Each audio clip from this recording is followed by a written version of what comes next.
March 14th, 2023 regular meeting of the Board of County Commissioners. I'm glad you're all here today. Good morning, Ms. Mokryski, Ms. Pettigrew. Morning. Ms. Mokryski, item 1 on the agenda. I'll ask, are there any adjustments to the agenda? Following which I will state that I do have one. I see none others. My adjustment to the agenda, Mr. Mokryski, I would ask that we pull item 7B from the agenda, which is a discussion of County Council goals for 2023-2024, and reinsert that on next week's agenda, on the March 21st agenda. And I would also like to ask that we add an executive session for 9 a.m. tomorrow morning to discuss, for the board to discuss County Council goals. Any questions on that? Then without objection, so be it. Any emergency business today, Mr. Mokryski? No. Ms. Pettigrew? No. Thank you. Then we'll move directly along to public comment.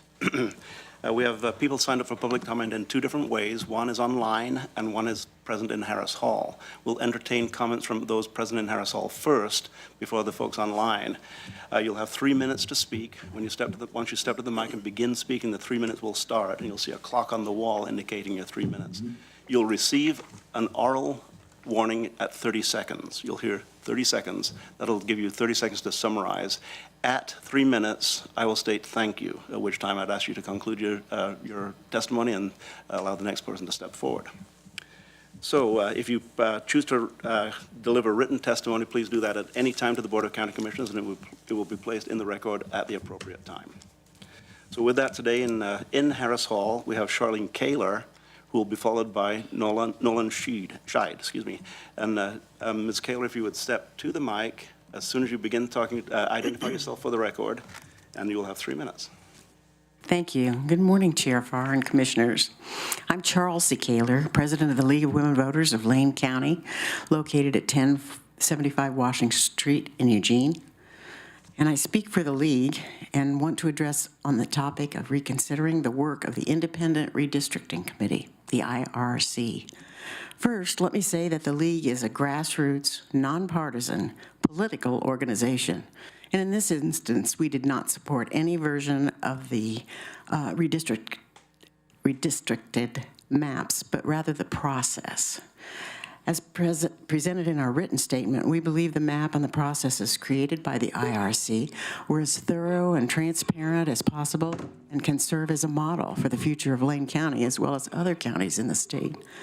It's understandable that commissioners who were not involved may want to better understand and trust the process as it was implemented. The League suggests that rather than undertake reconsideration of the maps, the board conduct a briefing or recap of the process used, including the work by LCOG map creators, information from the county clerk about how map boundaries influence other jurisdictions' maps, and research conducted by the county staff. The board could also seek input from the members of the IRC before undoing their hard work. Doing so would ensure commissioners understanding well enough to assure their constituents of the quality and fairness of the work. This process took considerable resources. Hundreds and hundreds of volunteers and paid staff hours were invested. In the absence of any evidence that the process itself and the approved maps are seriously flawed, clearly unfair, or unconstitutional, it seems to us ill-advised to use scarce county funds to redraw the map at this time. We are concerned that such action could raise questions about motives and the board's commitment to good governance.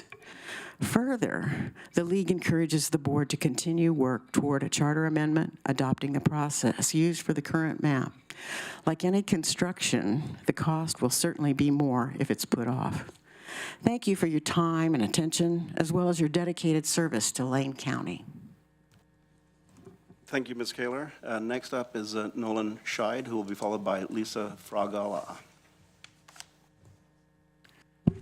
Good morning, commissioners, neighbors, specifically my commissioner, Heather. I'm not going to use this full 3 minutes, I promise you, even though I have a lot I want to say. My family's been here now that we had our granddaughters. We span 6 generations in Lane County. It kind of started me on a process of asking, what can I do? How can our family help to ensure the next 6 generations of not only our family, but our neighbors have the best possible life and enjoy our county to the fullest extent?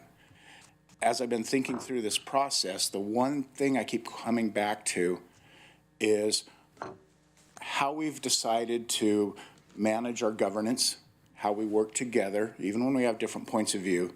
And there's some core things that are really, really important. Integrity, transparency, and accountability are the things that I've come to, starting with, I'm going to encourage you. I'm sure that those are all words close to your hearts.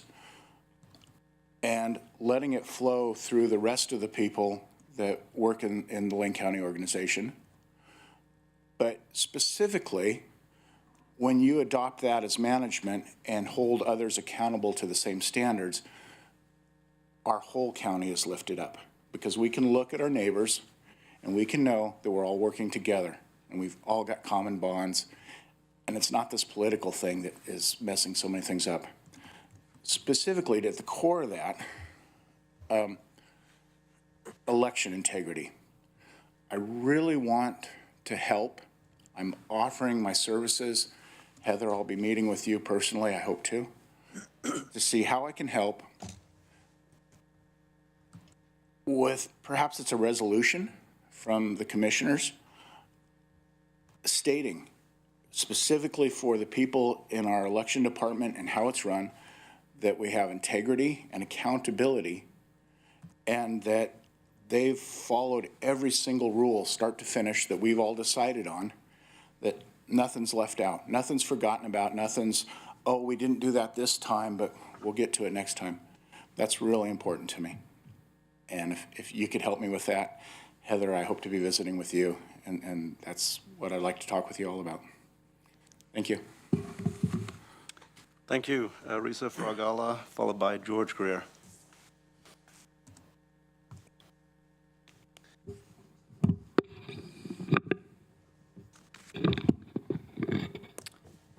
Good morning, Commissioners. Thank you for this opportunity to speak with you this morning. My name is Lisa Fragala. Please note that I'm not speaking for or representing any board, commission, or organization today.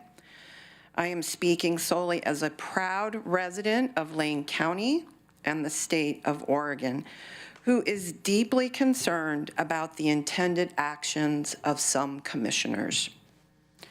I'm here today to strongly discourage any efforts to overturn the county's current adopted commissioner district maps. After the most recent U.S. Census, Lane County conducted a redistricting process that included thousands of hours of work by a highly regarded nonpartisan citizen advisory committee and included significant public input by Lane County citizens. It was recognized as a true demonstration of an effective and fair redistricting process, something Lane County residents are proud of. Lane Community College adopted the same maps based on the confidence and faith of this hard work. College staff and the former Lane County elections clerk provided feedback to decision makers at the college that the adoption of the county's map would be in the best interest of both residents in the district and the college. It was recognized that simplifying the electoral process was in the interest of a well-functioning democracy and would also be less expensive for the college. Someone earlier recognized the expense of citizens' taxpayer dollars in revisiting this process. It won't only be for the county. Not only Lane County residents look to this commission to provide leadership with integrity, but its governing organizations and institutions in our county do as well. Overturning the effective and fair redistricting process would have negative impacts on local institutions and would be a breach of our citizens' faith and confidence in your governance. Please respect 30 the seconds. effective work that was done to create and adopt the current commissioner district boundary maps and to recognize any attempts to overturn redistricting for what it is, disrespect for a fair public process. I strongly urge you not to change current adopted district maps. Thank you. Thank you, Ms. Fragola. And next is George Greer, who is the last person signed up in Harris Hall.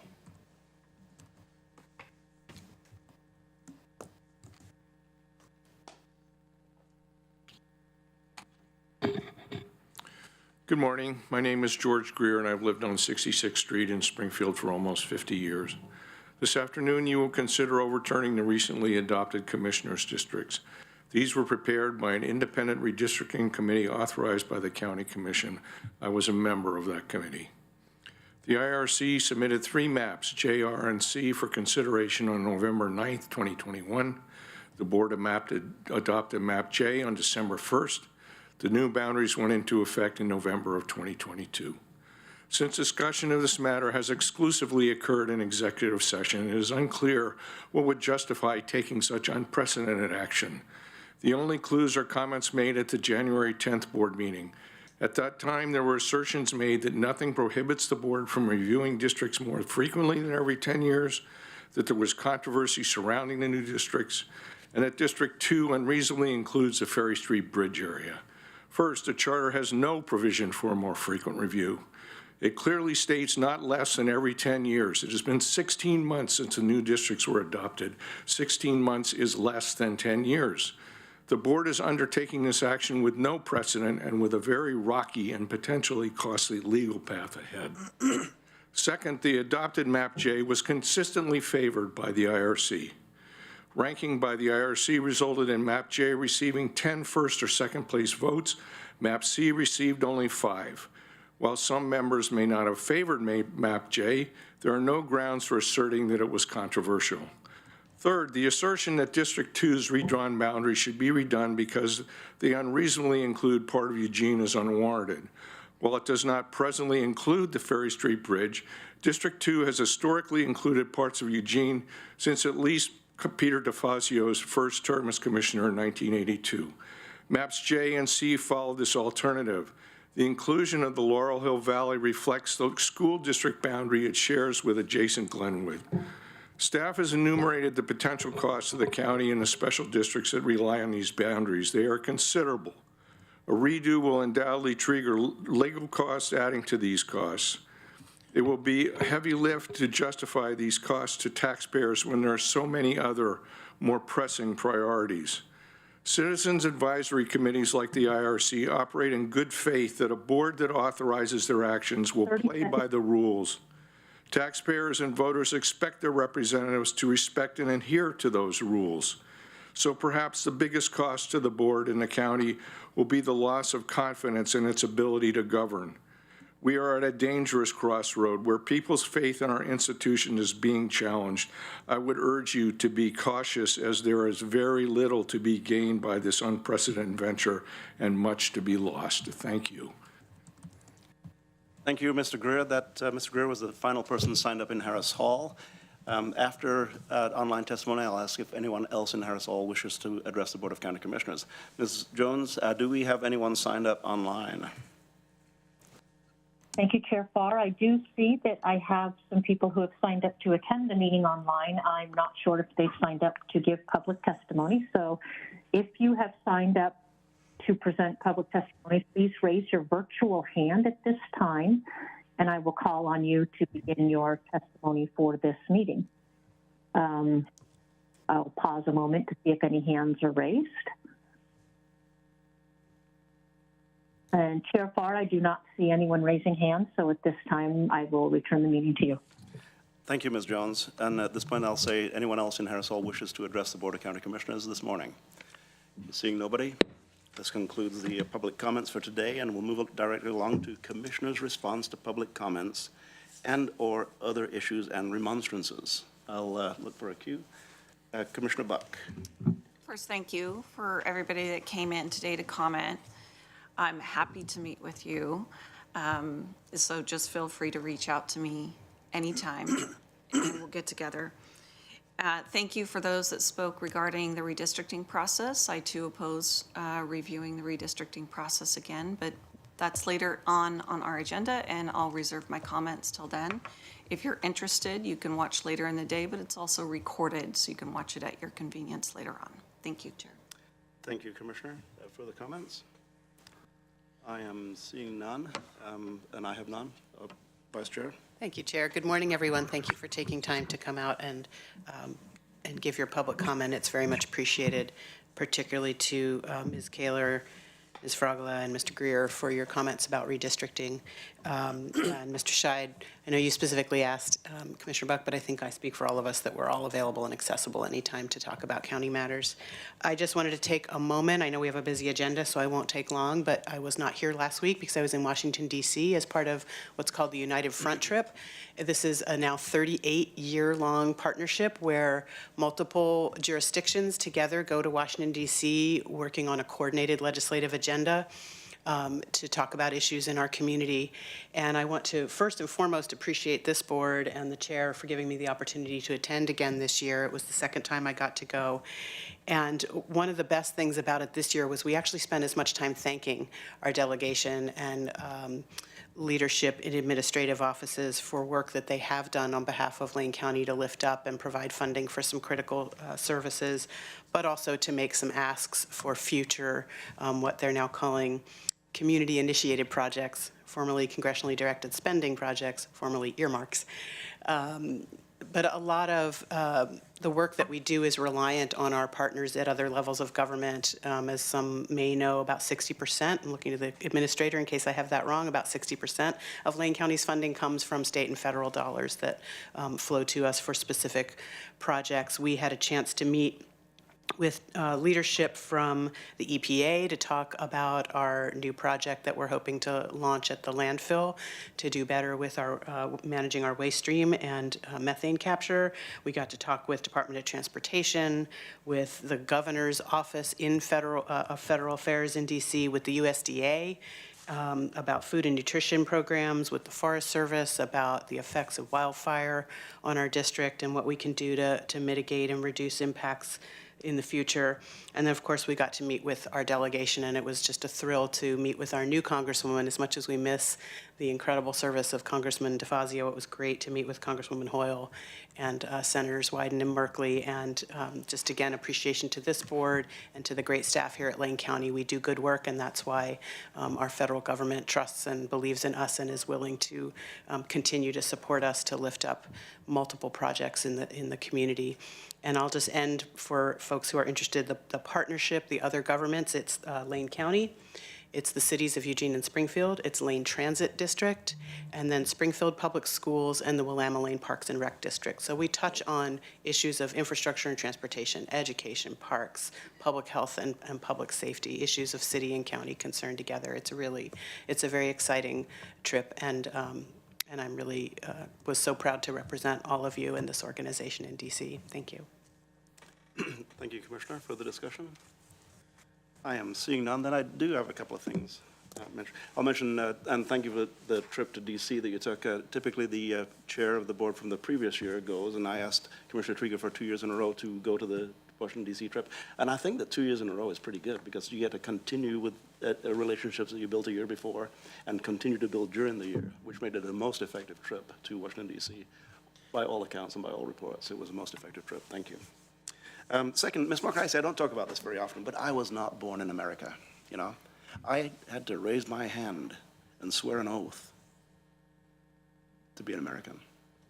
And in that oath, a lot of things are covered that you all haven't sworn to, you know, unless somebody else has sworn this same oath. A lot of things are covered. Some of it was touched upon this morning about truthfulness and honesty and frankness and openness.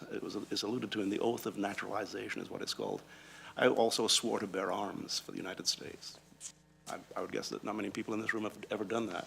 I've subsequently did that a couple more times, but when to become a citizen, I had to swear all kinds of things that made me really acutely aware of what my responsibility as a U.S. citizen is. And I look around quite often and I wonder, why doesn't everybody swear this oath? Because I often see people who don't really understand what I swore. and what I swore to be as an American citizen. Sometime read the Oath of Naturalization. I won't read it out loud to you, but sometime read it. It'll be a learning experience, I pretty much guarantee you. The second thing I'll mention is that Commissioner Senega and I attended the River Road Neighbors meeting last night. Great meeting. A lot of things were talked about, including a discussion of anti-Semitism, which we as a board have addressed in a statement, and a number of other things. The elected officers, that was a fun process to watch. But they also wanted to talk about redistricting because during the last election, the election that took place in November, I was their commissioner, and now I'm not their commissioner. And they wanted to know all about that because Commissioner Senega is now their commissioner, and they didn't vote for him. He wasn't their commissioner when the election took place. So they wanted to know about the process, and I described the process. And I described that every 10 years or so, typically in conjunction with or in response to the U.S. Census, because that is one of the most accurate ways of knowing who lives where. Not the dead accurate, because it's not up to the minute, but they explained that, and while everybody has a certain amount of consternation in the change of commissioners, because they'd grown accustomed to me for 10 years, they understand the process, and they understand that they have a new commissioner. And Commissioner Senega did a superb job of responding to their questions. How are you going to get up to speed on River Road issues when you've not been following them? Well, Commissioner Senega, I'll speak for him, reassure them that he has been following them. And that even though a campaign, when any one person runs for political office, whether they like it or not, they have to run a campaign, even if they're unopposed. And the campaign that was run by Commissioner Senega did not include River Road. Therefore, he didn't do the door knocking in River Road to get a face-to-face acquaintance that you typically do in a campaign. During COVID, it was hard to do that, but during the last election campaign, it was. And I know that each person who ran for office, for county commissioner, for LCC board, whatever it may be, knocked on a lot of doors, and people got to know them. So Commissioner Senega did a great job in taking the wheel of the River Road as the commissioner of the River Road neighbors, because many of those people in that neighborhood don't have a city councilor. They live in the unincorporated area, what I call the urban transition. So some people have a city councilor and a county commissioner. Lots of people out there, you're it, Ryan. That's a huge responsibility in an unincorporated area, to be the sole responsibility for people who live with all of the pressures and issues that surround living in an urban environment, but with none of the support that a city council gives to them, none of the support that city services give to them. So congratulations on that. A few more things to talk about. You know, I think I wasn't going to say anything, but in response to the folks, you all had the same subject in mind, so I'll respond ever so briefly.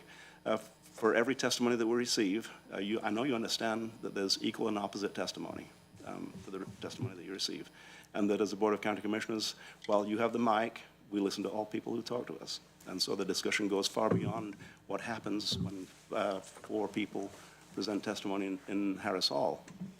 Discussion and consideration of issues go far beyond that. I hope so, anyway. So with that, Mr. McRice, we'll move down the agenda. We have before us the consent calendar. All of the items on the consent calendar were considered by the Board of County Commissioners after being placed on the consent calendar. Anything that needed separate discussion would have been pulled from that consent calendar to be regarded separately. All items on the consent calendar can be viewed on our online website. If you click on View Items, on each of the items, you'll see exactly what the Board of County Commissioners has considered before considering the motion that I expect to hear now. Vice Chair. Chair, I'll move passage of the consent calendar for Tuesday, March 14, 2023. Second. Moved by Vice Chair Trieger and seconded by Commissioner Lovell. Today's consent calendar, discussion to the motion. I'm seeing none. All those in favor, please say aye. Aye. Passes unanimously. Thank you very much. Then we'll move down our agenda, Mr. Mokrajewski, into the item 6A, which is a Community Justice and Rehabilitation Services. I've been looking forward to this. I've really, really been looking forward to this. It's a discussion to update, an update for Community Justice and Rehabilitation Services. And Mr. Rickoff has taken the mic. Ms. Mokrajewski, typically I'd say, please introduce your panel. I'm just going to do a little musical chairs here. Well, with your indulgence, I'll ask Mr. Rickoff, but please introduce the panel.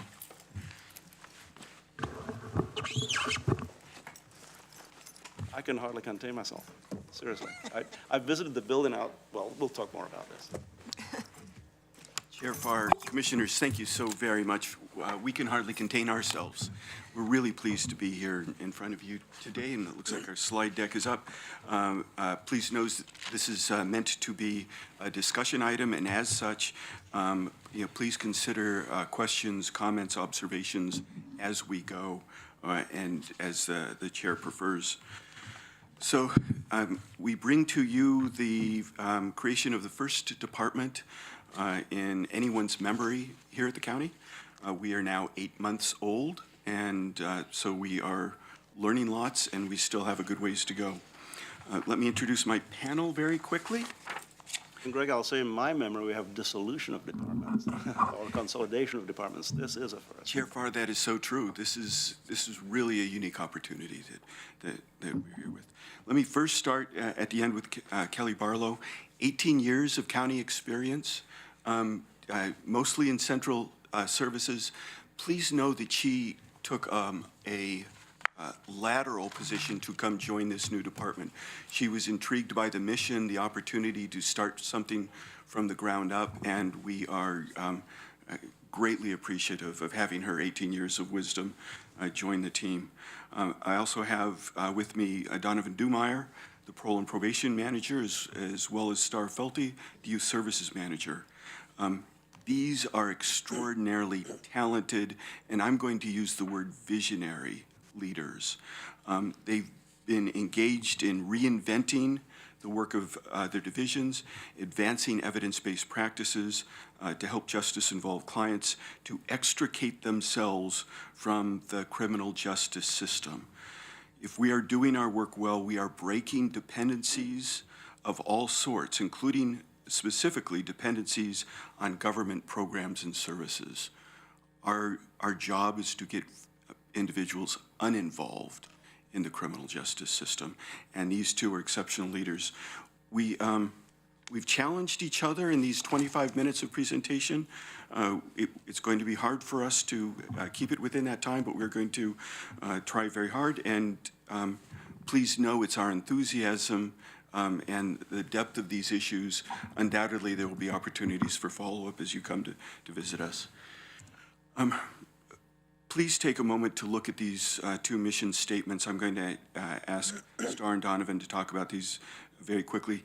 These were crafted individually by the full members of the divisions in isolation from one another, and this is what they came up with.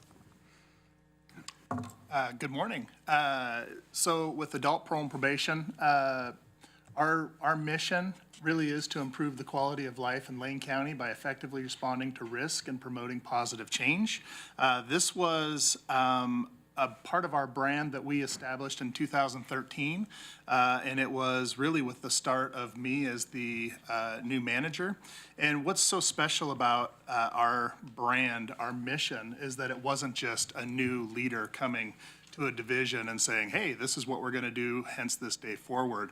It really was a collaborative effort based on really knowledge, education, understanding of what really moves clients forward in a positive way in our process. And so really what's what's best about this is really it's improving the quality of life. And we've always added together, we're improving the quality of life, so. Good morning. Youth Services' mission is to improve community safety and create meaningful change for justice-involved youth victims and community through equitable and effective engagement. This mission statement is less than a month old, which is really exciting. It's part of a 9-month journey we went on as a division with integrated success. It was a collaborative process that involved multiple forums and then review by a core planning team composed of staff. And in our forums, we invited partner agencies to come and join us and help start us out, really identifying what our mission was. We identified mission, vision, values, and organizational strengths to move forward. And this is especially important for youth services. This is part of a long-term culture improvement plan within the division. It started a couple months after I got here. I've been here for nearly 3 years, and was really undertaken to kind of rehabilitate the division because it was relatively destabilized when I inherited it.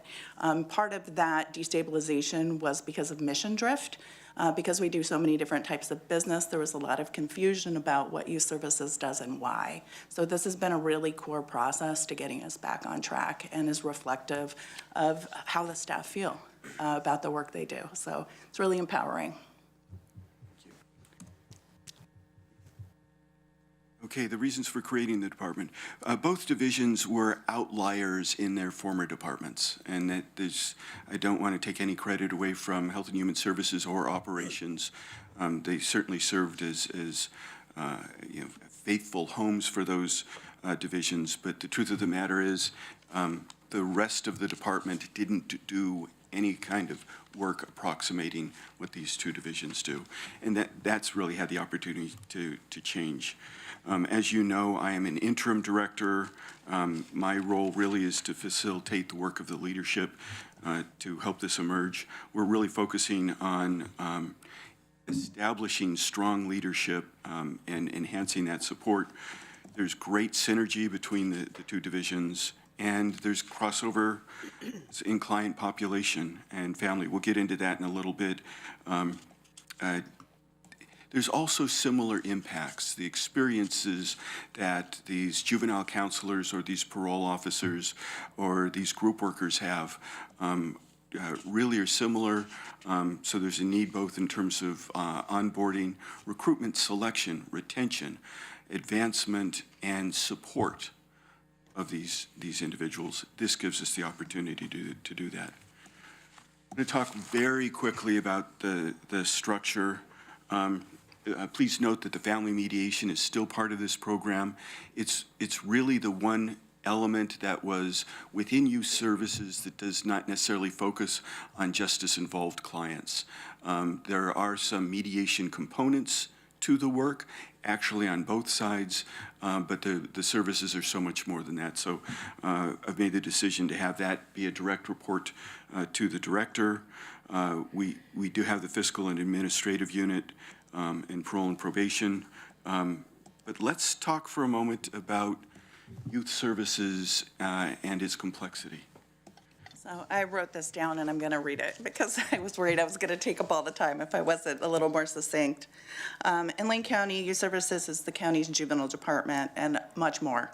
Youth Services is a dynamic division responsible for responding to the majority of law enforcement referrals for youth 12 to 17 years old, with the exception of the formal legal processing of the most serious offenses, which are handled by the district attorney's office.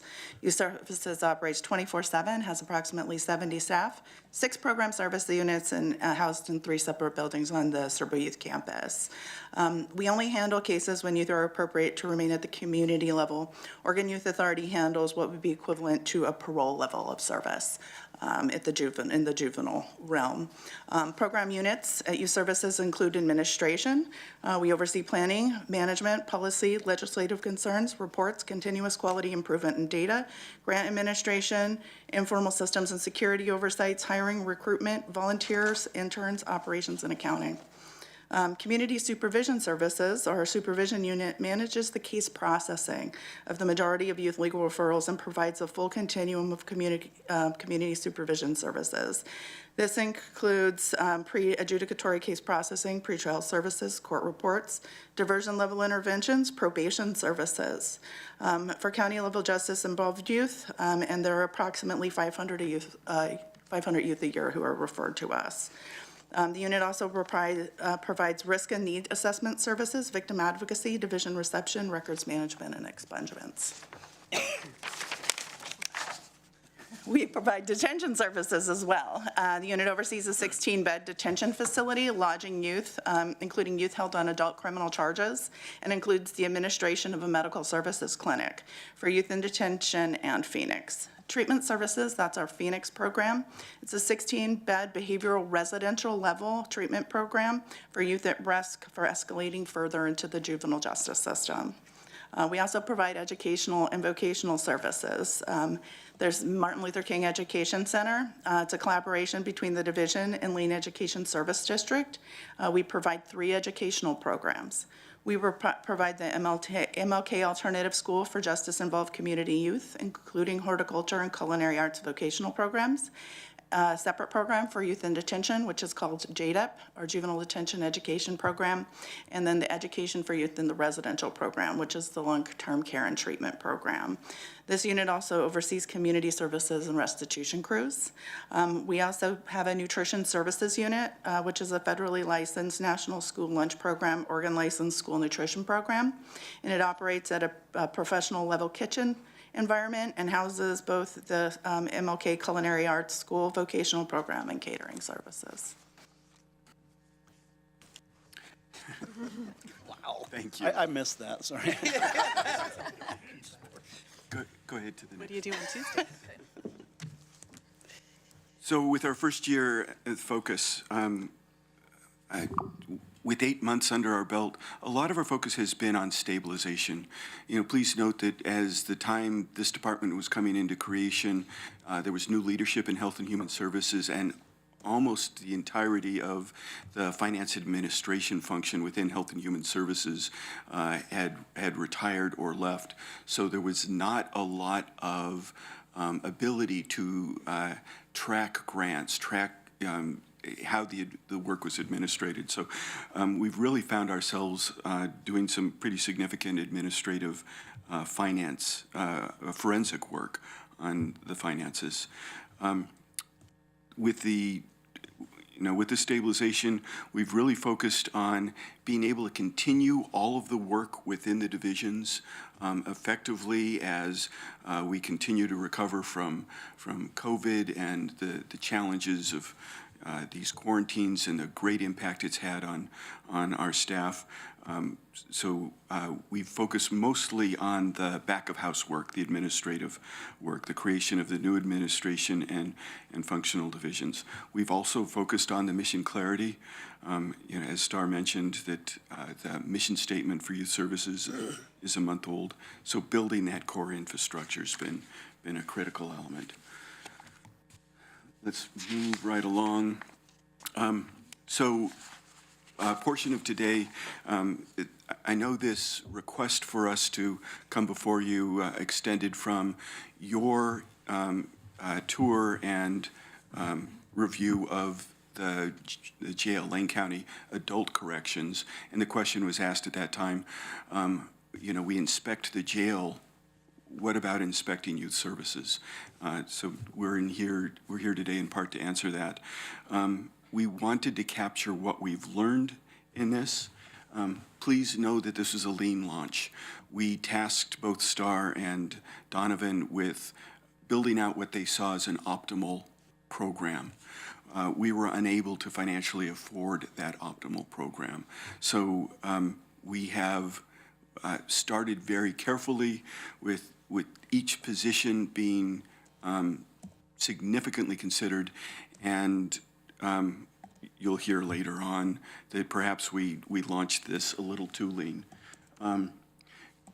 With those, we really had to make some assumptions about the initial funding because we did not understand what was being supported by the rest of operations, by the rest of Health and Human Services. So we had some educated guesswork, but it was guesswork nonetheless. What was critical to us was that the work of the two divisions takes paramount focus, that it really is the access, support, and functioning of those two divisions. So whatever we are doing administratively, we wanted to serve that work. We have looked at mission alignment. We have not had to do a lot of that because the two divisions in and of themselves literally aligned their work and saw it. So similarly, as they focus their work on justice-involved clients. We will talk a little bit about the complexities of state partnerships. Anything to add on this? I think that one of the main opportunities for youth services, like I said before, has been the mission alignment. I think that that's been really crucial for us. Under Health and Human Services, what occurred was a social service lens was adopted. And there are some distinct differences between a social service lens and a lens that is justice involved. And those include, the responsibility for statute and law is a little bit different, and then the loss of rights that is associated with involvement in the juvenile justice system, and the difference between mandated and voluntary services. So it's really important to call those things out, and it just moves and operates differently. So this is an opportunity for youth services to regain clarity and positionality as the key agency within the juvenile justice system, and again, take on that role for protecting constitutional rights. And I would just add that with the complexities of state partnerships, we work in a system that really is predicated by the amount of clients, funding, and our real goal is to address criminogenic risk need to move people out of the system. So it really is in direct conflict in our funding formula, in that, we receive funding based on the number of folks that we have, but our goal is really to move people along. And so there's great complexity in really funding the model as well. I would add to that, with youth services, because of the different types of business we do, there's really a broad range of partners we need to engage with. Greg and I have been talking about that a lot since the launch, and he said it would be good for me to give you guys an idea of approximately how many there are. So I started counting yesterday and stopped when I got to most of our key core partners at 90. So because of, running a school and a residential treatment center and a kitchen and a detention center and a basic juvenile department, there's a lot of breadth to what youth services does and a huge administrative load. And some significant regulatory oversight. But let's go ahead Yes. and get into the divisions themselves. Kelly, do you want to lead us off? Sure. So for the admin division, our primary focus really is just the success of these two divisions. We really want to give them the support they need and the administrative backbone without putting barriers or roadblocks in their way. So this is a fully new team with 5 full-time employees, including myself. And we, sorry, I was on the wrong page. Together have 44-plus years' experience at Lane County. So every employee we hired into the administrative division was a current Lane County employee. So lots of institutional knowledge there. We do the budget preparation and monitoring, contract and grant processing and reporting, accounts payable, accounts receivable, payroll, personnel, inventory, and just general admin support wherever we can help Star and Donovan. So I'll just kind of break mine down a little bit to make it go faster. Basically, our job is to make their jobs easier.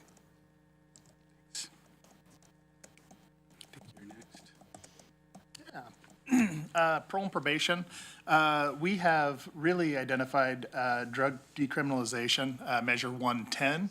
And what we know is that has been a significant driver in reducing our overall client population. That, in addition to COVID, in addition to really lean resources within our district attorney's office, we have seen a reduction of about 1,000 cases since 2018. So that is a significant, hit when you consider budget. Creation of a mental health unit. One of the biggest tasks that we have is really addressing responsivity. Those are barriers to being able to effectively address criminality with our clientele. Mental health is one of those areas that is really pressing, not only in county, but along with our clientele. And so we have really developed a core group of folks, competent and committed individuals, passionate about those that are suffering from mental illness, and really working collaboratively to address the needs of those folks and create equity with that population. We have currently 3 officers, full caseloads of about 45, 50. We're working on a 4th officer, just to give you kind of a lens of what we're working with. State budget formation, as we know, and I just talked about briefly, we really do work in a system that we're trying to move people out of a system, and it's funded based on the amount of folks that we have. And so really we really take the quality of what we do and addressing that and moving us forward to improve life. We talked a little bit about the youth services True North. That's been really crucial for us as a division because of the different types of business. There was fundamentally a lack of understanding how it all tied together, and when I first got there, people really couldn't talk about that easily. So part of it was to kind of get everybody on the same page and to develop the language to how to talk about what we do. And what we do is we provide a hugely divergent and broad level of services to justice-involved youth. We support victims and we work to improve the community. So really getting into that and getting clarity and helping people understand why the work they do matters has been an essential part of the past 3 years. Youth services, medical services is an area that we're really focusing on. The medical clinic that is run as part of the detention center has been operating for a long time. That was done with one nurse. Mostly, and a few other additional FTE hours for oversight and a backup nurse. And what we've found is that hasn't been sufficient. So we're really looking into what to do about that. We've seen a significant increase in acuity and the level of service required and intervention required for the youth coming into detention. This is both, we're seeing increased mental health issues, we're seeing increased substance abuse issues, fentanyl withdrawal, more signs of, indigency when it comes to youth coming in with infections and things like that. So we're definitely seeing an increased level of acuity in the kids coming into the door in detention. So we're looking to figure out ways to provide better medical care and really broaden what we provide. That's part of what we've been researching over the past year.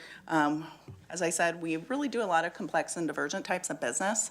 And because of that, there's a huge breadth of administrative oversight. There are 4 positions in my administration. So really figuring out how we can reorganize and structurally balance things so we can more effectively be responsive and compliant with the multiple areas that we oversee and touch has been a huge focus of the past 8 months especially, since there's room to actually really do that. So we've been looking at organizational structure and training and how to consolidate and make the best use of our positions and our people and the way that we move and work. Additionally, there's this history of mission drift. So part of the True North process and part of implementing evidence-based practices really involves getting back on track about what we're supposed to be doing as the juvenile department that does so much more and provides these additional services to youth. So making sure our core is strong and the additional services we provide are flexible and effective. So those have been huge tasks that we've taken on and we're excited about. Okay. And moving to the future, there's really is no doubt that this has been in the best interest of the community, even as this has been a challenge for the county to undergo, to have the focus so clearly designed and focused on what's in the best interests of the individuals, justice-involved individuals, and the community. It gives us a level of clarity that I think has been really essential. We're still struggling a little bit with training clarity, knowledge, and skill development. It's probably a place where we've cut ourselves too thin, and we're needing to build that up because there is such a body of knowledge that we require of our officers, our group workers, our juvenile counselors. Keeping up with that is an essential piece. We're doing this in a time of really significant flux, and with the changing in funding models in the state or the lack of sustainable funding models, as well as the drug decriminalization, there were no carve-outs in Measure 110 for youth. So we can take action if youth are involved with alcohol or tobacco, but we don't have those same opportunities when they come in with drugs in their pocket.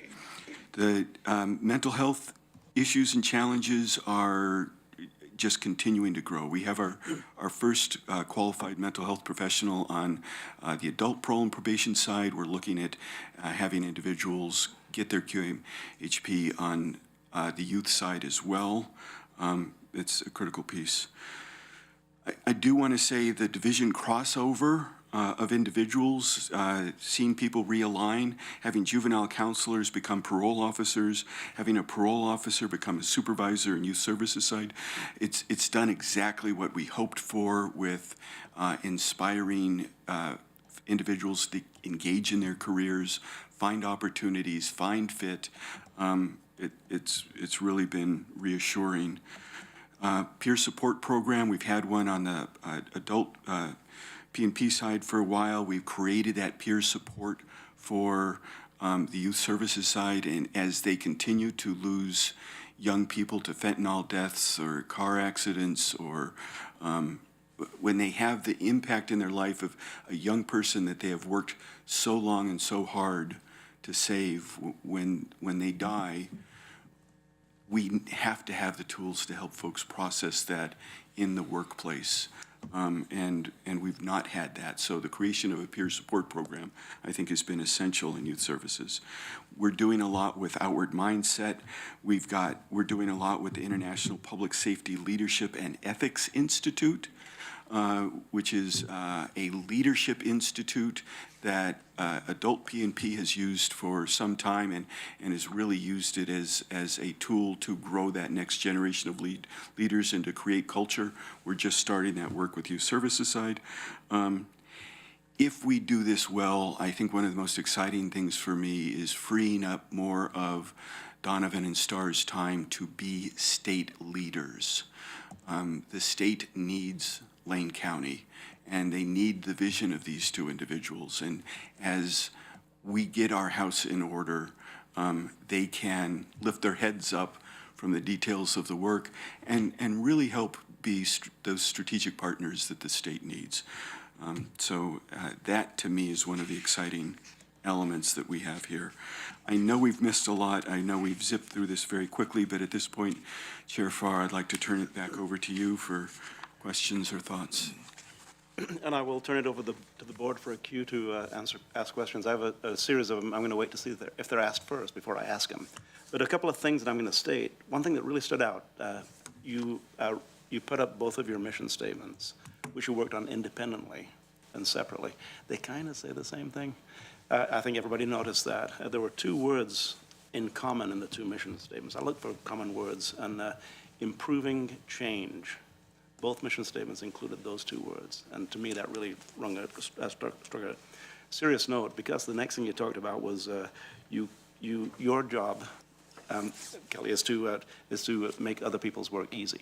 You are a facilitator, and the place that I worked for a couple of decades, we called our managers facilitators, because really that's what a true manager does. You don't manage, you facilitate, you make other people. I love to hear you say that. It's music. It was like a chorus was singing to me. So, with that, I'll turn it over to the board for a queue for questions and other comments. I have at least 15 quotations, as a quotation marks here, some of which I'll recite. So, to the queue. Commissioner Seneca. I've got a couple questions, but I'll just start with this one. We'll pass it on. Well, I saw Lane Watch up there. Can you go into that a little bit further?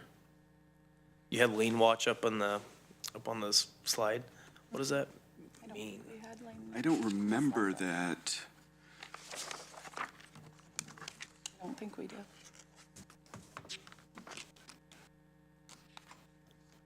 Well, I'll take that as it wasn't very important then. I don't think. Lean lunch. Lean. Glasses. And I thought it said lean lunch. So. Not familiar with that All term. the above. Part of our fitness program. Got it. Okay. Further questions, Commissioner? I'll come back to you. Yeah, maybe I should quality check it first.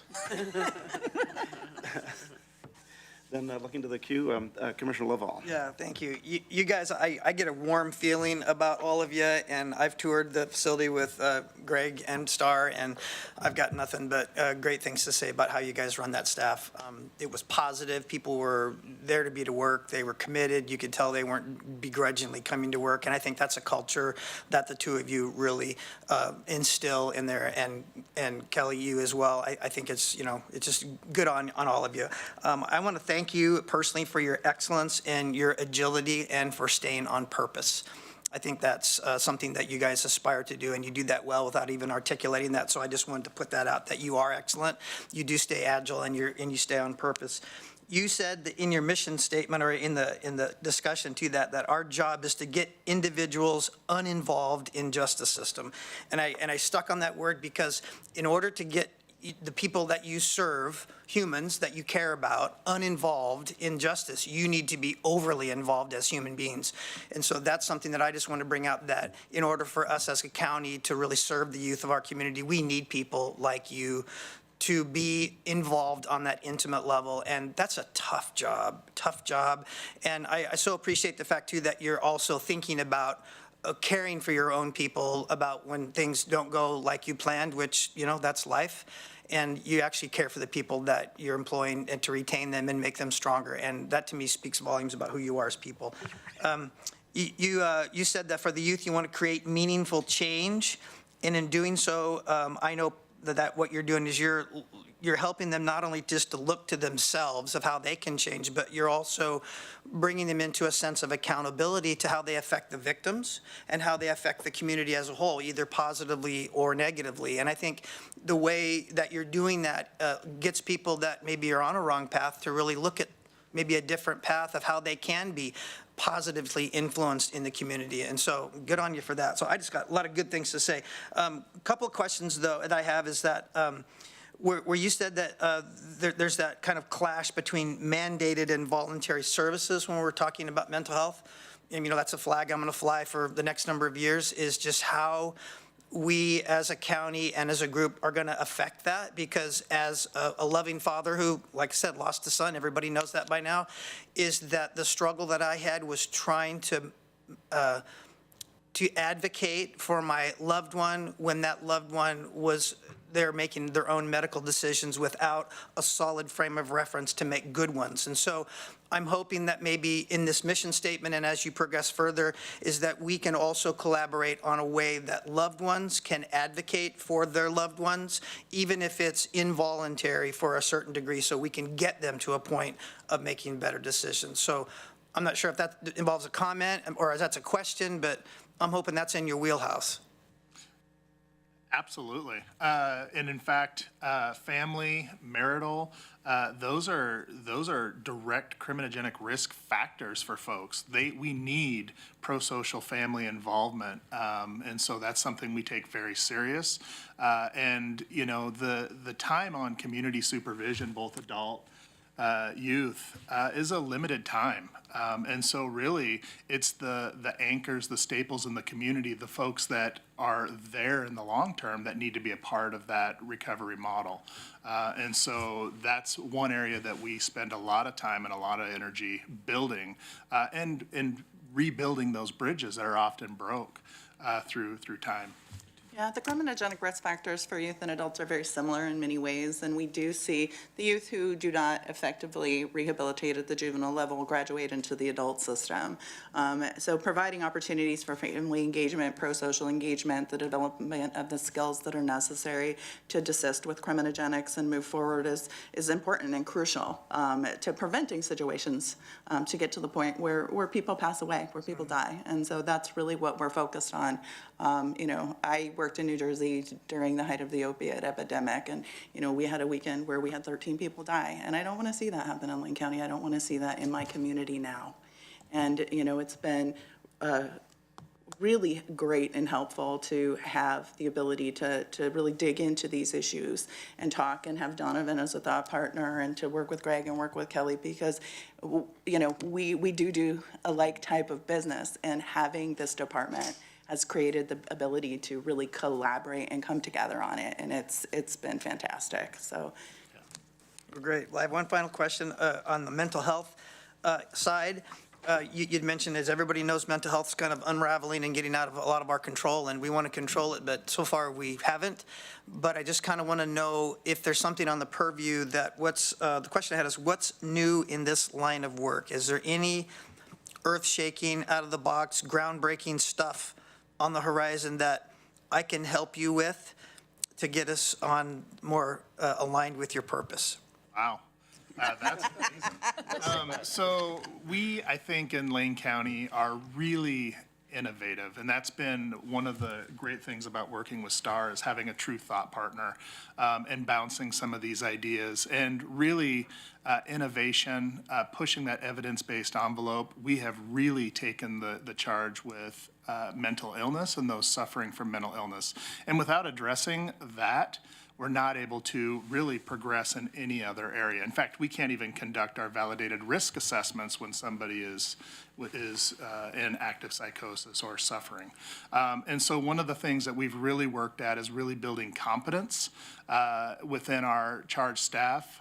We've actually, on part of our team, we have a qualified mental health practitioner, a QMHP, that really is kind of leading the charge. There's only 2 other jurisdictions in the country that are really looking at models similar to that. And so having that expertise to be able to, one, expand our assessment, our ability to fast-track diagnosis, and then to develop case planning and effective strategies to really address those needs. So rather than, putting that to another partner and referral sources, we're able to kind of really generate a lot of that in-house. And so we're taking a big leap to innovate there. And we're actually doing something very similar. We're developing an assessment unit within community supervision to make sure that we're dealing with the right kids. What the research shows is that if kids are criminogenic, they should be in the juvenile justice system. And if they're not, they shouldn't. It actually criminalizes them. So doing effective risk assessment is really important to us. Having that clinical approach, we're looking at expanding to add a clinical services supervisor and potentially another mental health position. Depending on kind of how we place that, there is the opportunity for revenue, but we haven't got there quite yet. But we're really looking at taking that in-house so we know that the assessments we're doing specific to all of our screenings, whether it's criminogenic or additional social needs, including behavioral health needs, mental health needs, that we have the capacity to respond and address that. So, our response has been to bring it in-house as well. And we'll be back before you with opportunities. Support them. You guys are doing a great job. Thanks again. Thank you. Next, we have Commissioner Buck, who will be followed by the Vice Chair. Thank you, Chair. I appreciate sincerely all the work that you're doing for our community members. It's not the easiest work to be done. And part of creating this new division and joining the 2 of you together was to provide some financial clarity. And I guess this is a question more for Greg, is have you been able to find that clarity? Are you still sifting through it? What are you seeing? Can we be helpful in any way in assisting you in that? And after that, the next question would be, what are you seeing with the employees? How are they doing with the merger of the division and the 2 sides, and do they interact with each other, and what do you see coming out of that? Because it's a bit of a culture change for them, I'm sure, even though you are in 2 different very wonderful buildings, but I'm sure they're interacting.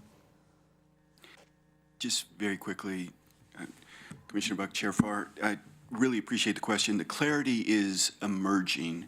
I think the complexities, particularly around youth services, as we think of just these marvelous grant opportunities, we asked in the initial creation that we have kind of a 3-year test window to really understand that clarity.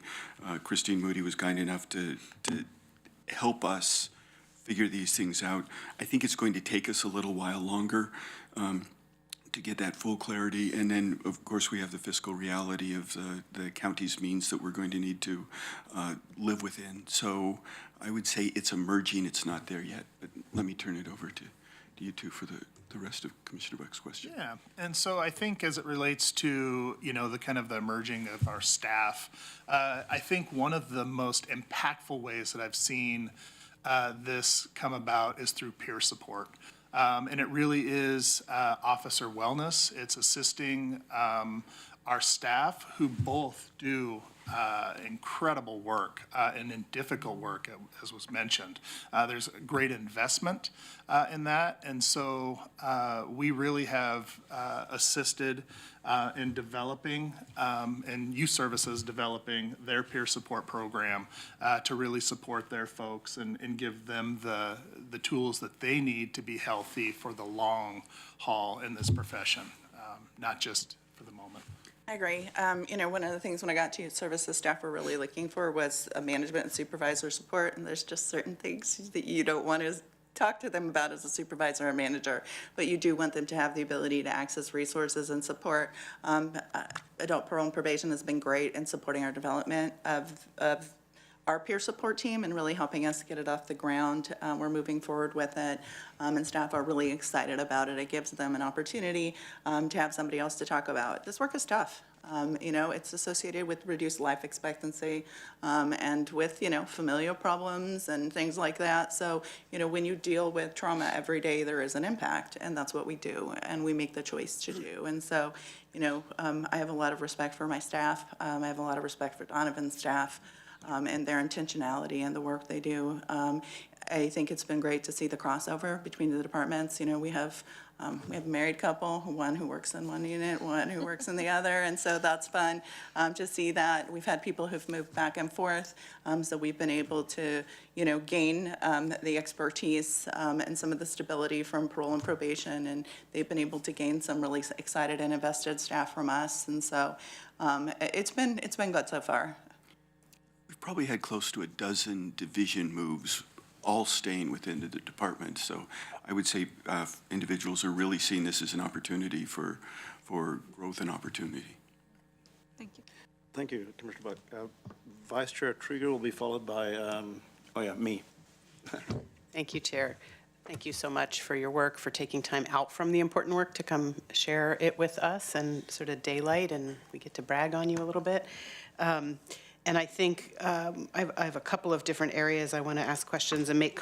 First, as a comment, what I love about this is, the whole county and all our services, but criminal justice is a system, and this reorganization seems like a perfect example of giving people an opportunity to specialize, which is really different than siloing services. So it's sort of the opposite of siloing by creating a new division where you all get to specialize and find that synergy and that crossover.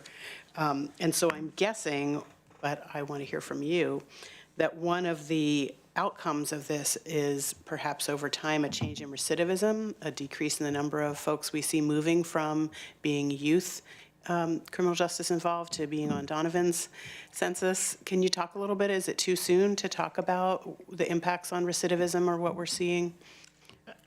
Let's go ahead and let Star go first, because the the performance-based standards, I think, is probably. Yeah, so youth services just finished through the first year of performance-based standard. We had a candidacy year, and we've agreed to 2 more years.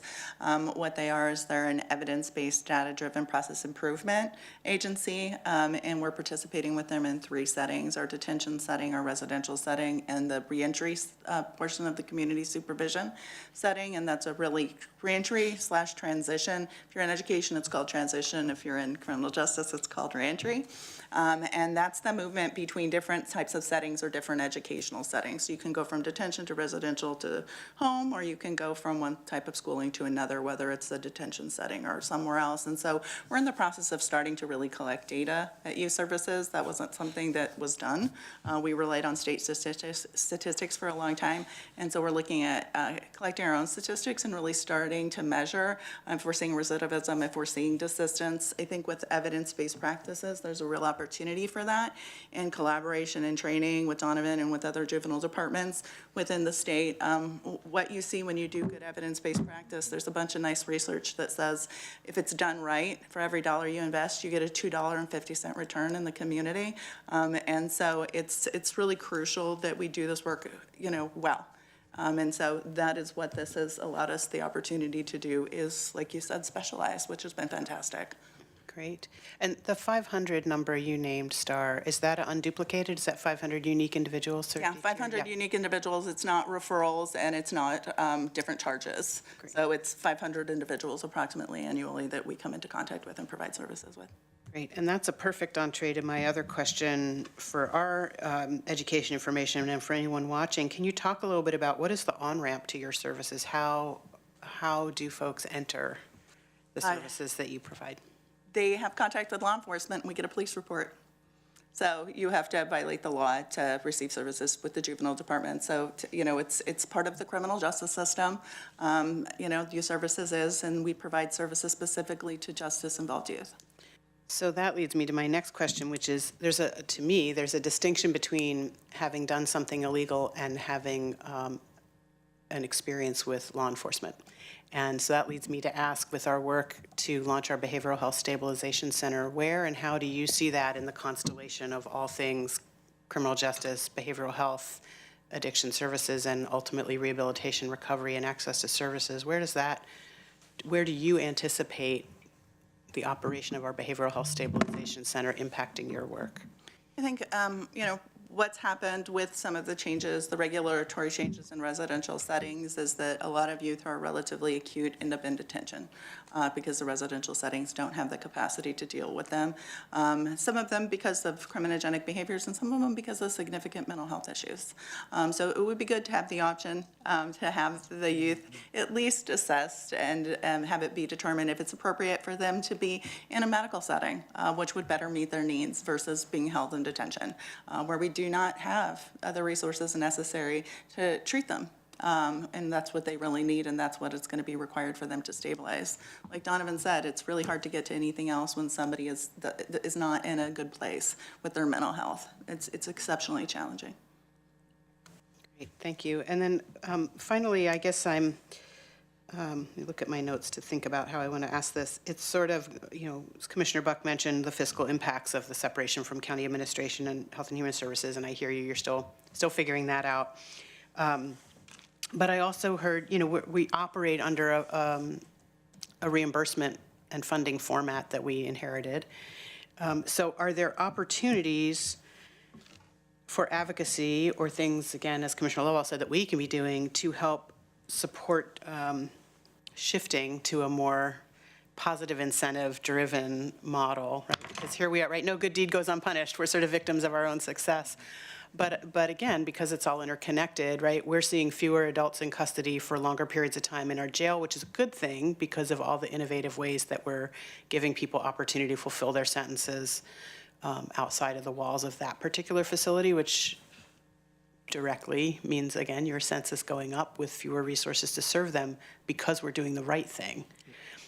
So are there opportunities for advocacy or work underway, or with, maybe it's some of those 90 partners that you mentioned working with STAR that we're trying to work with to kind of push on those buttons and levers to change that funding formula to work better for what's really in the community's best interest?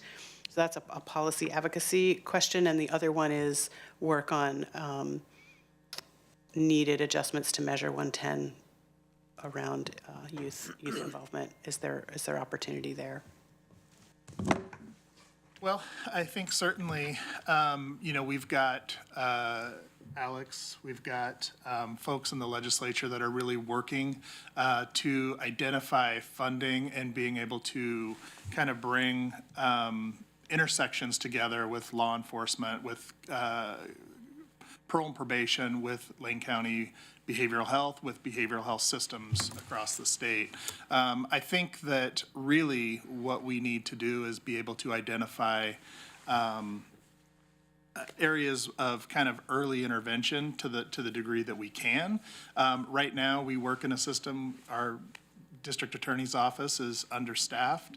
By the time we receive people currently on community supervision, they have had an opportunity to really graduate and mature in their criminality. So instead of working with somebody that maybe have one or two interactions with law enforcement or the criminal justice system, we may be working with folks that have been a dozen or more interactions, and then really having to unravel all of those barriers, all those criminogenic risk factors, and be able to prioritize and kind of work systematically.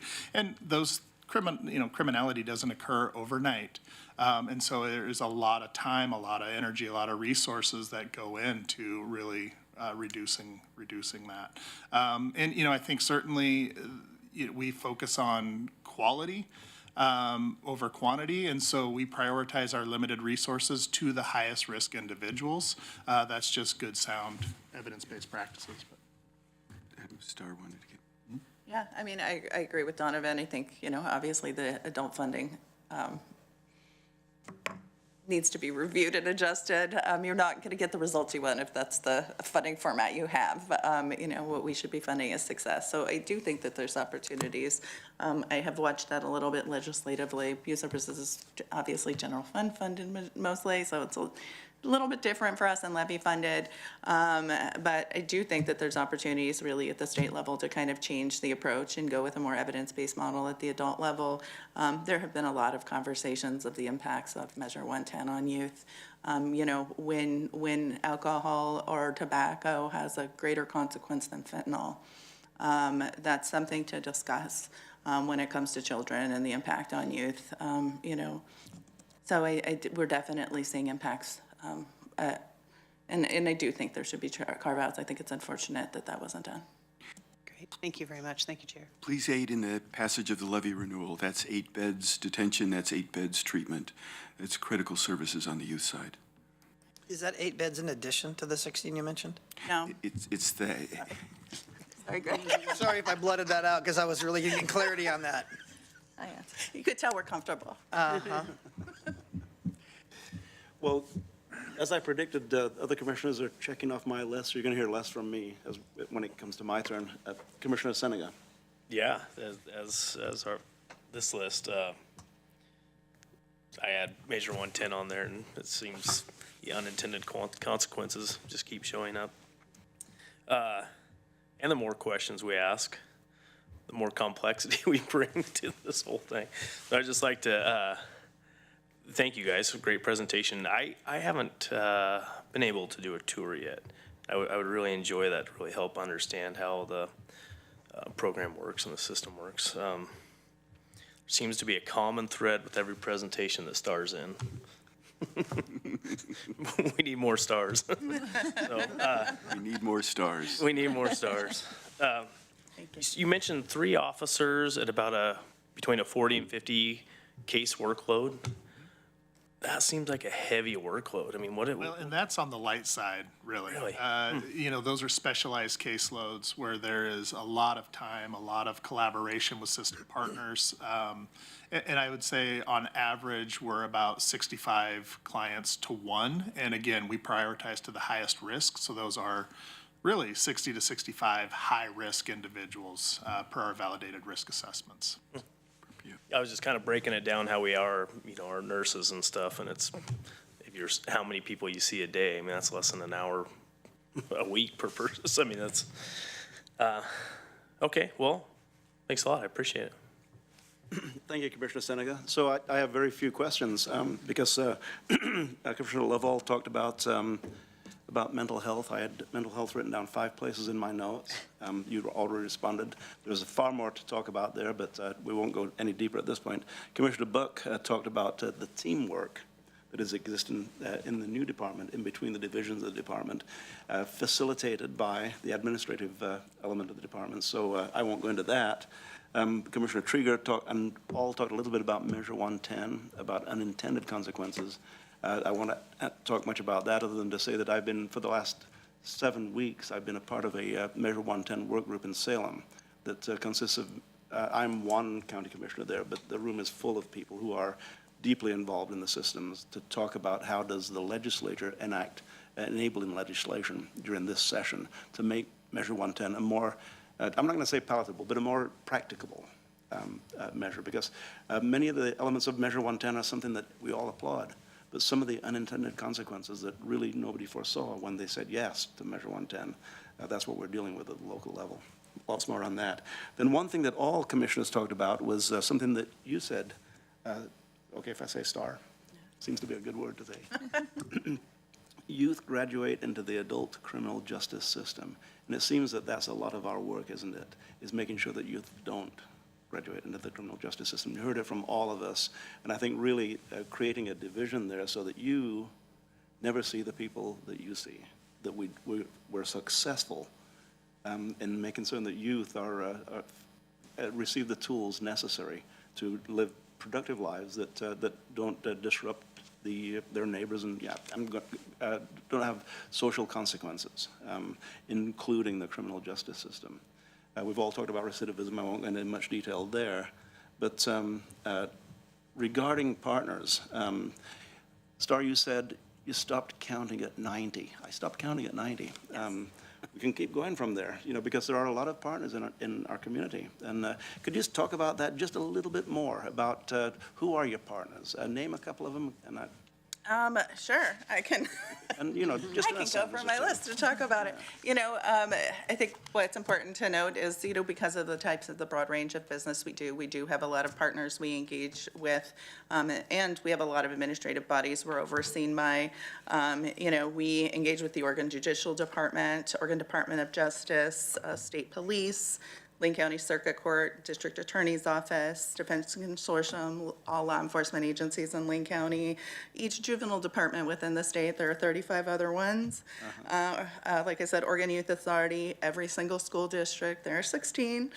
Lane ESD, Oregon Health Authority, Oregon Department of Education, multiple divisions within the Oregon Department of Education, depending on our lens and depending on the type of work we do, our role in our lens shifts.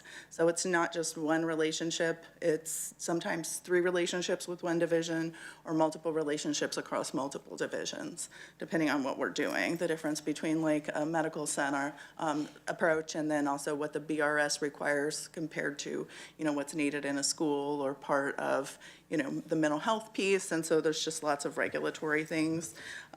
Like I said, Department of Education, Youth Development Division, Oregon Department of Human Services, multiple divisions, interstate compacts, CDBG.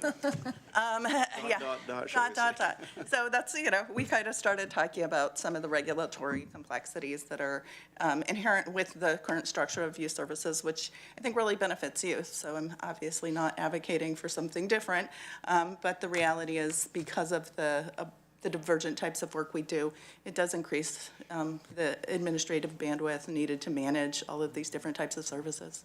We have the county's only principal, and of course, he's responsible for education in a school setting, a treatment setting, and a detention setting. So it's complex. Your charge and your task is enormous. And the more support we can give you, as has been stated already, the more we will direct in a direct line in your direction, because of the importance of making certain that your communities, your populations, Donovan, you called it, don't intermingle. So you mentioned your partners. Other partners that we do have, of course, are local nonprofits who do great services to the youth. Didn't even get there. Yeah, that does further down the list. And we look at Looking Glass has been here for many, many years with many different services. 15th Night, a recent addition to our services, but they're far more than just those two. For about 5 years now, I've been meeting with a group that includes Grace Serbu and Megan Schultz, John Reese, Craig Opperman, Patty Perlow is a part of that group, has been a part of that group. Also kids with lived experience and people who provide services, talking about the need in our community for a youth crisis center and locating one.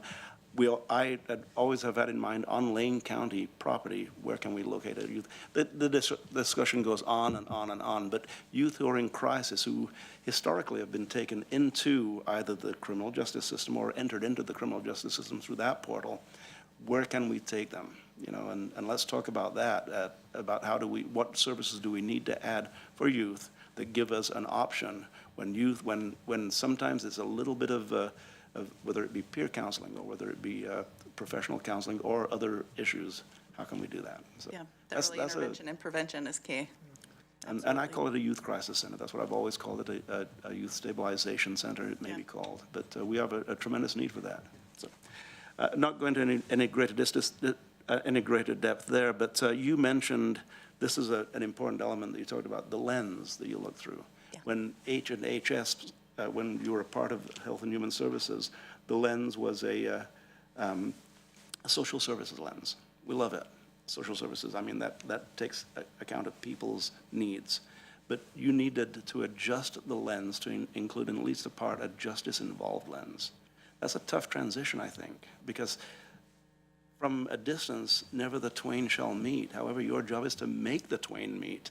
That's what we do. That's probation. It's this wonderful gray area where you can help people develop skills. And so if people are compliant, you get to use the social service lens. And it's really empowering to help people develop those skill sets. And probation it's a really amazing discipline.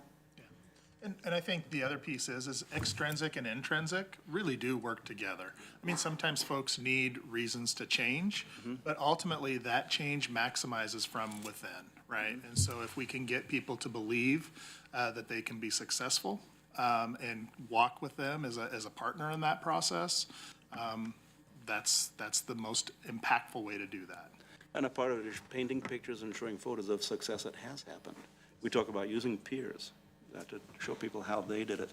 And Donovan, you also talked about using peers in your departments to help each other with the rigors of a long career in the work that you do.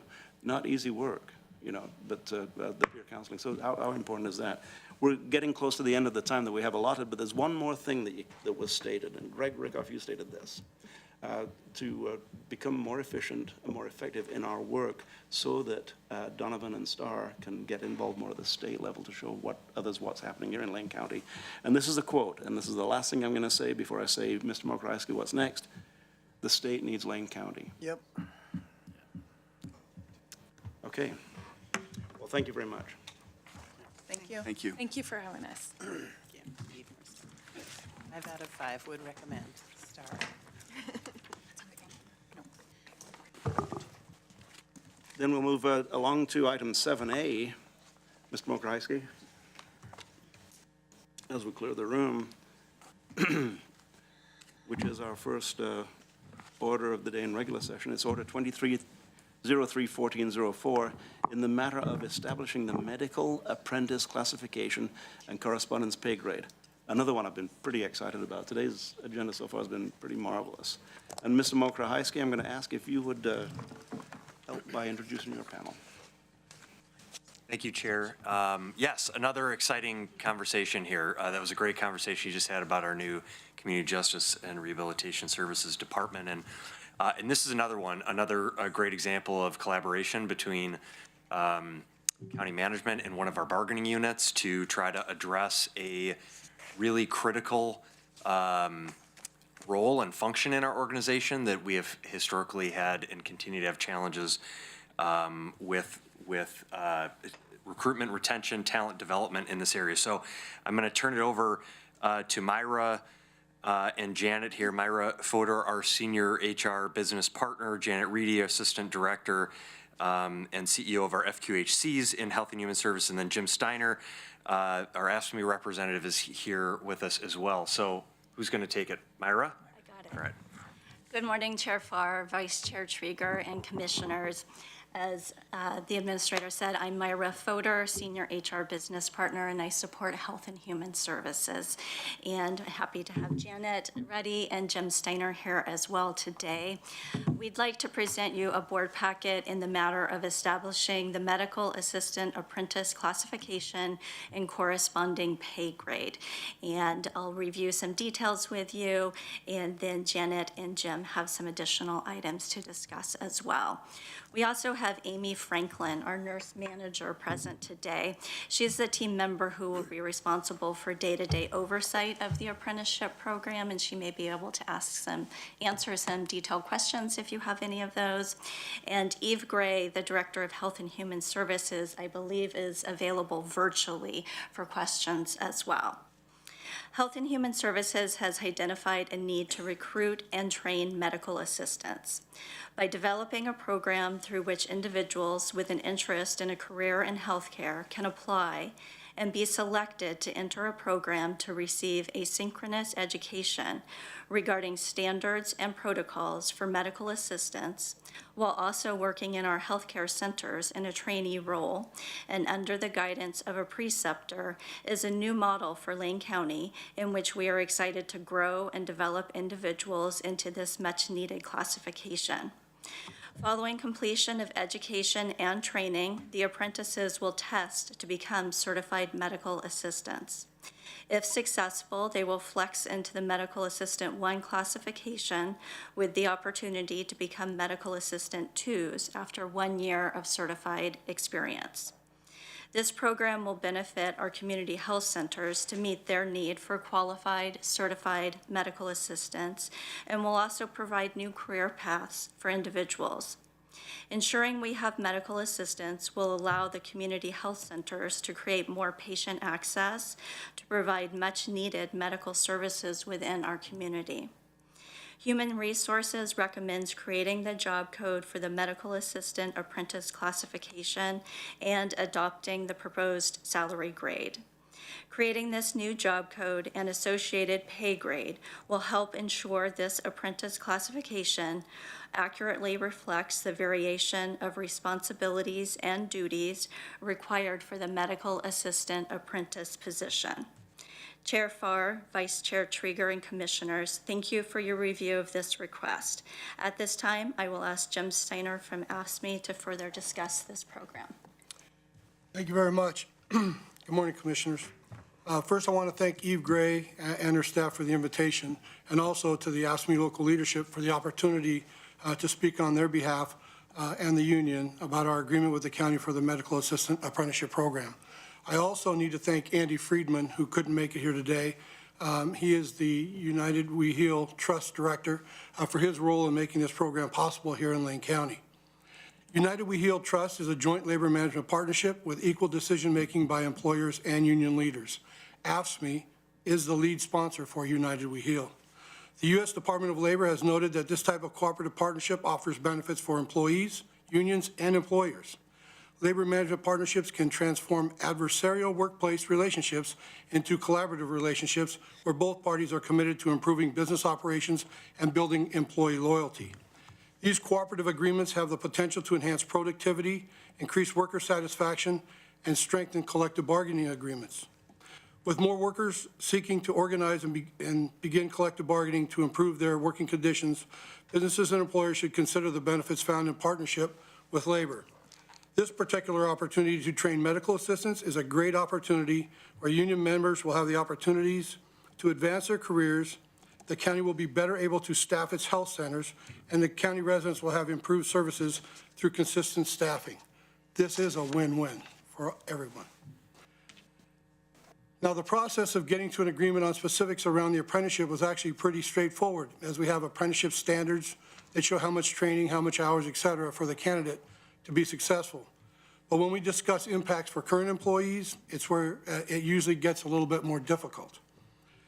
That too was true in this case, but due to all the work that we have done together through COVID, wildfires, and constructive changes in Health and Human Services with Eve Gray and her new staff that she has brought into HNHS, we were confident that we could reach an agreement that would not only provide opportunity for new employees, but also incentivize current employees to take opportunity to explore a career path with the Community Health Center as a medical assistant. I'm hopeful that the board and others will see just how important this pathway is for our Community Health Center. The Community Health Center has at times been, from our perspective, it has really suffered from critically low staffing of medical support staff. Although it is improving slightly, this apprenticeship program will bolster our workforce for years to come. It's absolutely clear to me that this program's continued success will help us as we expand our services for the community throughout Lane County. Janet? Good morning, Commissioners. Myra and Jim clearly explained the why for the Medical Assistant Apprentice Program. I'd just like to step back a little bit and share with you why I'm here and to share with you the value that this program brings to the community at large. There are 1,400 federally qualified health centers across the nation, and only 19 of them are co-applicants with county government, and in the state of Oregon, there are 7. Federally qualified health centers really exist to open the doors for access to care for those who are totally underserved. And we have a tremendous opportunity before us. We need to grow our workforce in order to grow in size, scope, and geography, and this is the first step toward doing that.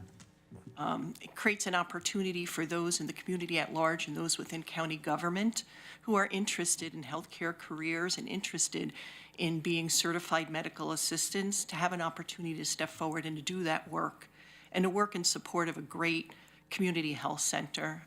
I can't even begin to tell you how wonderful it is to work among the people I have worked with during the past 6 months. Their passion, their commitment to excellence, and their commitment to care is matched by none. And there's a great opportunity for us to take this pilot program. About 30% of it is going to be funded through the trust. And it was really Andy Friedman who brought this opportunity forward, and we've been working on it for the past 6 months to get it to you today for your consideration and hope for approval. Amy Franklin really has designed it for us. She's worked in concert with the didactic training program. It's a distance learning program. And we are going to operationalize it with 5 apprentices for our inaugural program. We are believing that we can have 1 at each of 5 clinics, that they will come together as a cohort, work with Amy and her team, our nursing organization, our RNs, our certified medical assistants, so that we can support each and everyone on an individual level. People learn in different ways, and the beauty of this program is it provides an opportunity to pace along the individual's capabilities with tremendous support from our nursing organization and from the community health centers at large. So we are here to answer any questions that you would have, and we see it as the first step of really establishing something that maybe will be long-term, and we're beginning to source other funding for this as we step forward. Thank you. Thank you, Ms. Reddy, Ms. Fodor, and Jim, what an amazing opportunity we have in front of us right here to see the 3 of you talking about a single program and the opportunity that we have initially for 5. I'm going to turn this over to the board for questions so that my questions get asked before I have to ask them. I like to do that, but I'd like to state just a quick follow-up. In the state of Oregon, there are 7, and that's 7 federally qualified health centers that are county administered. That are county administered, yes. And how many are in Lane County? 1. 1. That I'm aware of, yes. Okay, very good. And Ms. Mokreisky, I just wanted to take this moment before the other commissioners to mention that federally qualified health centers originated here in Lane County. And it was the original discussion between Steve Manella and Pete DeFazio many, many years ago that came up with the idea of why don't we fill in the blanks with I can't even fill the blanks, Jim. I mean, all the things that were discussed that got us to this point right here. And I know that the organized members were a part of the initial discussions, and look how much we've achieved by that. So with this, I'll move directly into the board for questions to ask my questions before I have to. Vice Chair Trieger. Thank you, Chair. And this may, just first to clarify, because I thought we had 6 clinics. Can you clarify the difference between county administered and that number? There are 7 in the state of Oregon Yes. that are co-applicants with county government. We are one of those 7 in the state of Oregon. But we have more than one site. We have more than one We clinic. have multiple sites, That's what I wanted to clarify and get on. We have 6 sites, and we have another site that we'll be developing in South Lane. Right. 7 sites. Great, thank you. That's what I wanted to get into the record for anyone watching, that administratively it's 1, but site-wise and service to the community, it's 6, soon to be 7. And to that, first, just, thank you to all of you. Thank you to AFSCME members for all the work they do, the backbone of the workforce here at Lane County, but particularly in healthcare settings. I think all of us have had the experience when we're out in the community where people say, what's a county commissioner? What does the county do? People don't realize they're intersecting or interacting with county government. But they're driving on a road and they're not thinking this is a county road. They're pitching their trash in the can, not thinking this is going to go to a county-run landfill. They're in a park. They don't know if it's a city park or a state park or a county park. They go to a clinic to get their health care. When I talk to people about, and please check my number here, that depending on the year, between 30 and 40,000 individuals get their primary health care at an FQHC. Is that a correct number? Yep. People's eyes just bulge out, right? Because healthcare is a top issue that people are talking about, access to care, affordability of care. And so the fact that as a county, we are serving people by delivering primary health care to literally tens of thousands of people is something really significant that we should be talking more about. And what I love about this program is we're incentivizing not only people to, good employees to stay here with us, but their own professional development, which is portable, but hopefully we want them, to keep it here. So the apprenticeship model works across sectors. I love that we're looking more and more at how we can apply it and use an apprenticeship model here, learn from, replicate across other departments and initiatives, and just sort of continue to grow our own. So really appreciative of the work, great presentation, fully supportive and happy to make a motion when the time comes. Thank you, Chair. You checked off at least 3 of my boxes. Commissioner Book, followed by Commissioner Lovall. Thank you, Chair. I'm really excited about this. We are limited in Lane County with the way in which we can have medical providers train, right? We don't have a big medical educational facility where they do large residency programs and things like that, right? That all comes from the metro area up north from us. And so finding gaps of ways in which we can actually continue medical professional education in this way is fantastic. I can only imagine you have probably a list of folks that, as you mentioned, you have 5 in a cohort that are ready to go and many others that will find a way to this when I'm hopeful, if we pass this today, that we'll be able to do that. My question is specific to people coming into the clinic and getting the service that they need. So would this provide a path for somebody who may not need to be elevated to a full physician, but may be able to be treated or seen by a medical assistant for whatever they're coming in for?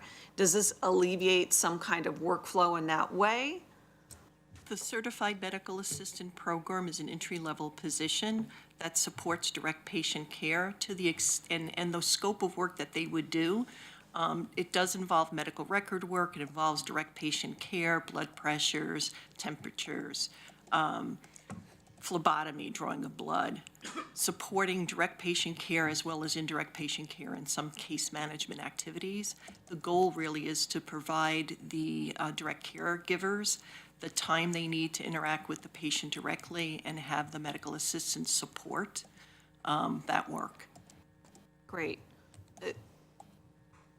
So it will help the physicians and nurses being able to do their work, maybe a portion of their otherwise maybe either administrative or lighter touch can be completed by these folks. They work hand in glove with the providers so that as patients come in, they become familiar with those patients, that they work usually with a set team.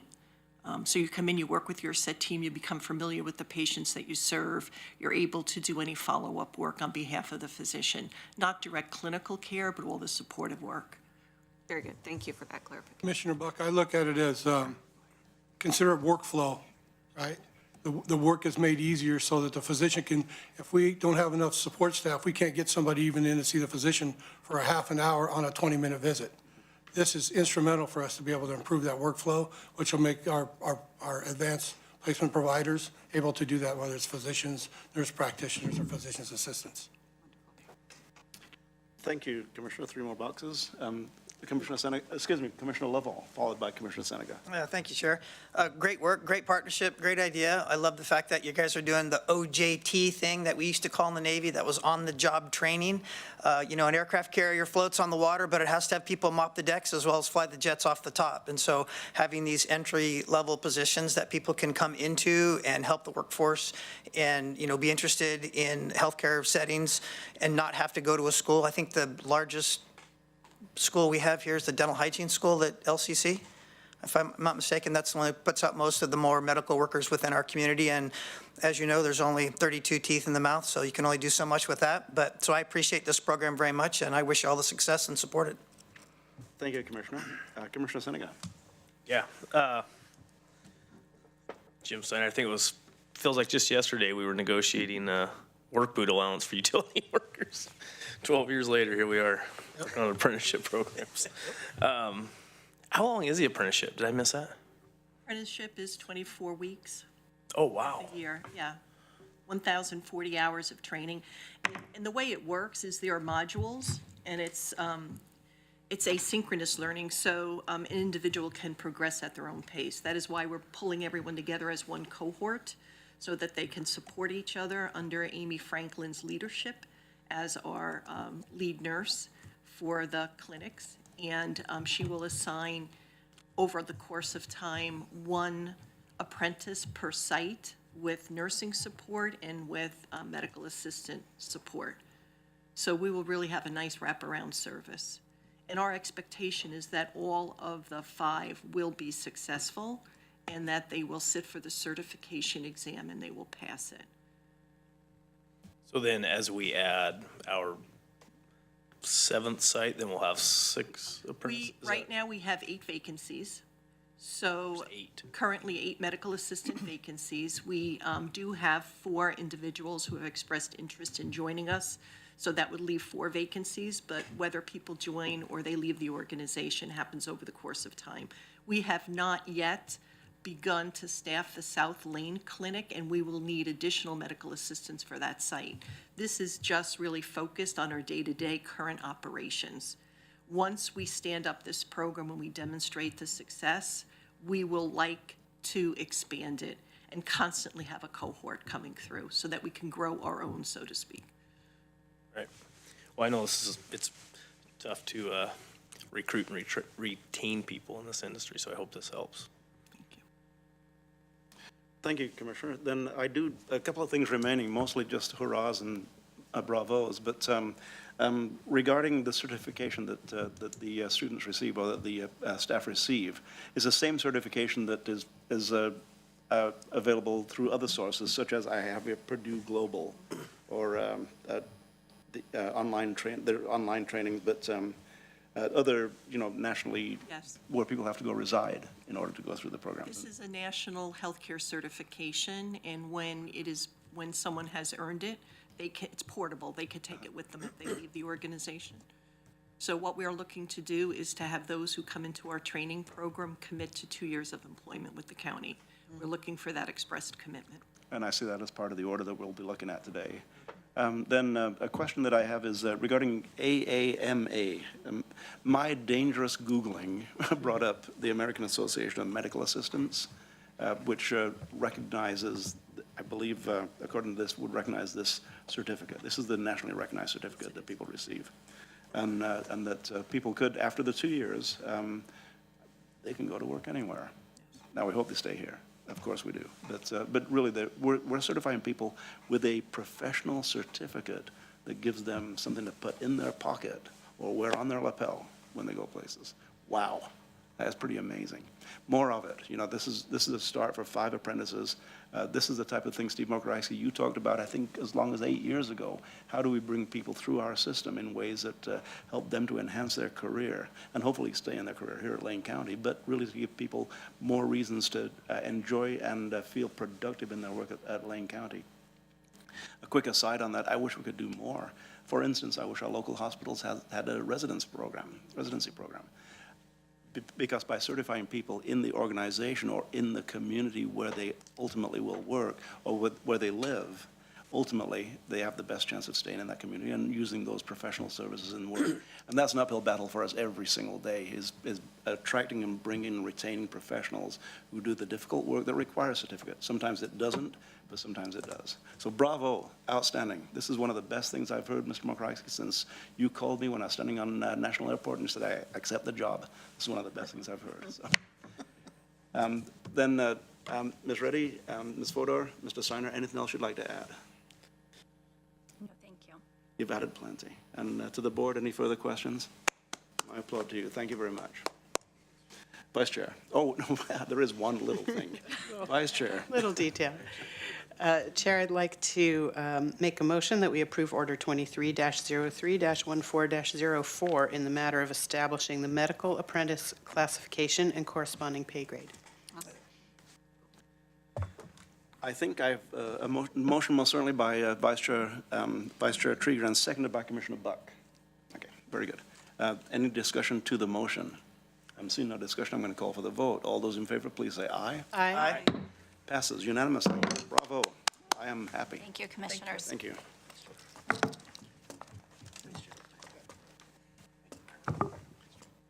And as we clear the room, Ms. Mokraski, moving down our list, item 7B on our agenda today has been rescheduled for next week's agenda, and I believe that is or has been posted by a full consent of the board for that adjustment of that schedule. Then the only remaining item this morning is an executive session. So we will move into executive session. At the sound of my gavel, we will recess into executive session. Executive session will be held in our individual offices or places of our private places of our choosing. Executive sessions are private. We don't have any guests in our office to hear the executive session. Because executive sessions, Ms. Mokrasi, are private and confidential, as I will state. The Board of County Commissioners will meet in executive session to conduct deliberations with persons designated by the governing body to negotiate real property transactions. This executive session is held pursuant to ORS 192.6602E, which allows the Board of Commissioners to meet in executive session for the purposes listed. Representatives of the news media and designated staff shall be allowed to attend the executive session. All other members of the audience are asked to leave the room. Representatives of the news media are specifically directed not to report on any of the deliberations during the executive session, except to state the general subject of the session as previously announced. We reserve the right to come back out into public session should the need arise. As I stated at the sound of my gavel, we'll retire into executive session. We may return, we have the right to return to regular session this morning. More likely, we will return in regular session at 1:30 p.m. today.